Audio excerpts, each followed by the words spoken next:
हिंगोली जिल्ह्याच्या वसमत तालुक्यातील पिंपळाचोरे परिसरातील जे काही 4-5 गाव आहेत, या गावांना विद्युत प्रवाह खंडित होत आहे वारंवार, आणि म्हणून आजूबाजूला जे काही बागायती शेती आहे ती या ठिकाणी विद्युत प्रवाह नसल्यामुळे पाणी देणं अवघड होत आहे, आणि म्हणून संतप्त या ठिकाणी अनेक गावाचे नागरिक आहेत. त्यांनी विद्युत महामंडळांना निवेदन देखील दिलेलं आहे. सध्या प्रश्न सुटलेला नाहीये, आणि मी उभा आहे या पिंपळगाव चौरे परिसरामधील काही नागरिक आहेत.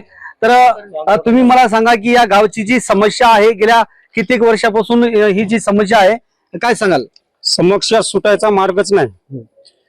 इतके दिवस झालं समस्या यायली, इकून पोल रवली, इकून लाईन येणार आहे, इकून पोल रवली तिकूनही लाईन नाही.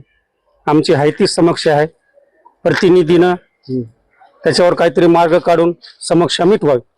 प्रतिनिधीनं काहीतरी मार्ग काढून समस्या मिटवावी म्हणताय. नेमकं काय अडचण आहे? काय बागायती शेतीची काय सध्या परिस्थिती आहे? महावितरणच्या बाबतीत जर बोलायचं झालं तर आमच्या बाबुळगाव सर्कलचे जे काही 4 गाव आहेत, आगडात, बगडात, मुडी आणि पिंपळाचोरे, या 4 गावामध्ये मी तर आजही म्हणतो स्पष्ट पिंपळाचोरेच्या मारुती मंदिराच्या समोर एकदम खुल्यामध्ये म्हणतो, आजही आम्ही पारतंत्र्यात आहोत.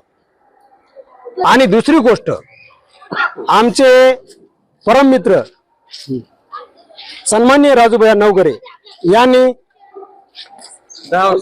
मागच्या वर्षी प्रयत्न केले कुठले तरी झाड तोडायचे, कुठून लाईट आणायची, पण त्यांना अपयश आलं. आणखीनही आमचा प्रश्न जायचे ते आहे. म्हणून मी आमदार महोदयांना अशी विनंती करतो की कृपया आपण याचा तातडीने लक्ष घाला आणि आमच्यावर होणारा अन्याय दूर करा. नेमका अन्याय नेमका होत आहे काय? समस्या सध्या शेतीविषयक आहे, लाईट नाही येत नाही, काय सांगाल? आमचा शेतकऱ्याचा प्रश्न एवढाच आहे की शेतीमध्ये तुम्ही बघत असाल लोडशेडिंगचा प्रॉब्लेम चालू आहे. शेतामध्ये संध्याकाळी 12 वाजता लाईट येणार आहे म्हणलं की माणूस 11 वाजता शेतात जाऊन झोपायले. शेतामध्ये आम्ही कोणत्या डुकराला मजबुरीने नाही भेन झालो, इचुकडा असेल, साप असेल, काय असेल, याला भेन झालोत आम्ही. एवढं जर करून लाईट नाही आली, अतिशय तुम्हाला सांगतो दुर्दैवाची गोष्ट आहे. लाईट एक दिवस करून आली, पण माहित होईन झाली आज लाईट येणार आहे की नाही. ज्या दिवशी घरी झोपलो त्या दिवशी लाईट आली, शेतात जाऊन झोपलो त्या दिवशी लाईट येईन झाली. या ठिकाणी अनेक समस्या देखील आहेत ग्रामस्थांच्या. किती गावाला किती वर्षापासूनचा हा प्रॉब्लेम आहे आणि सध्याची परिस्थिती काय आहे, काय सांगाल? तर मी काय सांगतो, आजपर्यंत प्रॉब्लेम तर होताच, अगोदर होता, पण राजू नवघरे साहेबांना आम्हाला आश्वासन दिलं होतं तुमच्या गावामध्ये मी लाईट आणू शकतो म्हणला, फक्त एकदा मला आमदार की निवडून द्या. तेव्हापासून दुसऱ्या 5 वर्षामध्ये पहिल्यांदा तर दिलीच नाहीत, दुसऱ्या 5 वर्षामध्ये खंबे रवले, ते 10 वर्ष झाले आज निकामी खंबे आहेत. ते आजही तुम्ही पाहू शकता, व्हिडिओ शूटिंग करू शकता. त्या खंब्याच तार नाही, कुठं काहीच नाही. सध्याची परिस्थिती काय आहे शेती? सध्याची परिस्थिती तुम्हाला सांगतो, तुम्ही आमच्या शेतामध्ये या, तुम्ही आमचे ऊस बघू शकता, तुम्ही काय ऊसाची अवस्था आहे ती. एक दिवस आड करू नये, 6 तास लाईट आहे, बघू शकता तुम्ही. आणि बाबुळगाव ठीक आहे आमच्या गावाला 6 तास लाईट, आणि बाबुळगावला विचार करा किती तास लाईट आहे ती. बरं, सबस्टेशनचं उद्घाटन देखील आमदारांच्या हस्ते झालं होतं. किती वर्ष झालं त्याला? काय 2-3 वर्ष 3 वर्ष झाले, 3-4 वर्ष झाली होते. ते सबस्टेशन पूर्णपणे आमच्या गावात उठून कुठं बसले आम्हाला ते माहित नाही.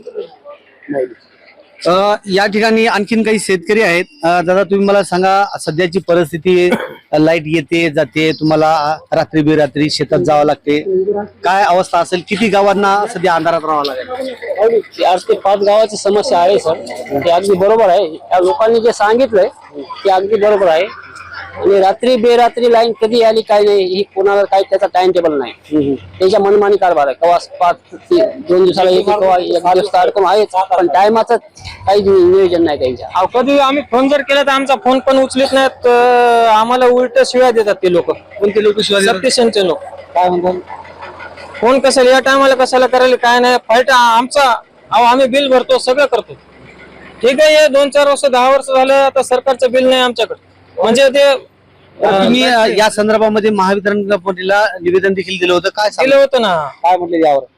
त्यावर काय नाही, निवेदन दिल्यावर काय त्यावर काय नाही. मागच्या वेळेस आमच्या गावातले सरपंच हे जाऊन त्यानं काहीतरी निवेदन दिलं होतं.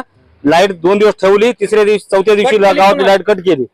अजिबात कोणी ऐकायला तयार नाही, गावामध्ये लाईट नाही. आणि तुम्हाला सांगतो आमच्या गांडीच्या कडेनं कॅनल वाहलाय, पण पाण्याचा लाभ आम्हाला नाही शेतकऱ्याला जवळच्या अजिबात.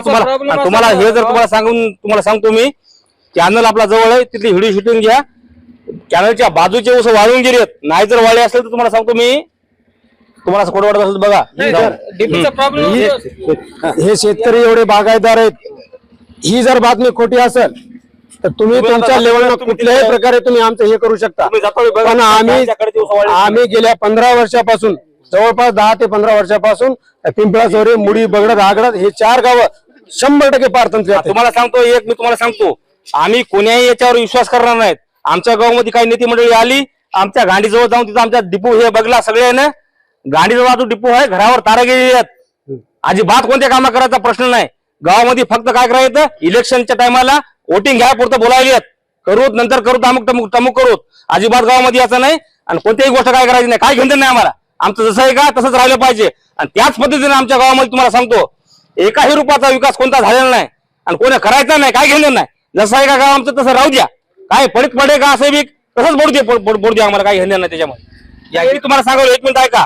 राजकारणाचा कोणाचा उद्देश नाही याच्यामध्ये. आमचं कोणच काही केलं नाही आणि आमच्या गावाचं कोणीही काय करणार तुम्हाला सांगतो याच्यामध्ये. आमचं अगोदरही कोणी काय केलं नाही, याच्यानंतरही आमच्या गावाचं कोणी काय करणार नाही. कारण आमच्या गावामध्ये 1000-1200 मतदान आहे, यातलं निम्म कोणी नाही पडतं का तरी तेवढं मतदान पडू शकतंय आणि मतदान झालं तरी तेवढं पडू शकतंय. काय तुमचं त्याच्यामुळे अजिबात कोणी काय करायचं नाही. यांच्या राजकारणामुळे आमच्या गावचं म्हणजे गोरगरिबाचं नुकसान व्हायले सर. काहीच नाही दुसरी गोष्ट बोलायची.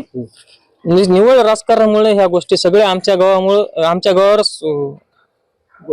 शिवाय राजकारणामुळे व्हायले. फक्त गोरगरिबाचं नुकसान आपण पाहिलं की या ठिकाणी मुडी, बगडत असेल, पिंपळाचोरे असेल, या अनेक गावांचा नागरिकांनी, जे शेतकरी आहेत त्यांच्या बागायती शेती आहे, त्या पाण्याअभावी, लाईट अभावी वाळून जात आहेत.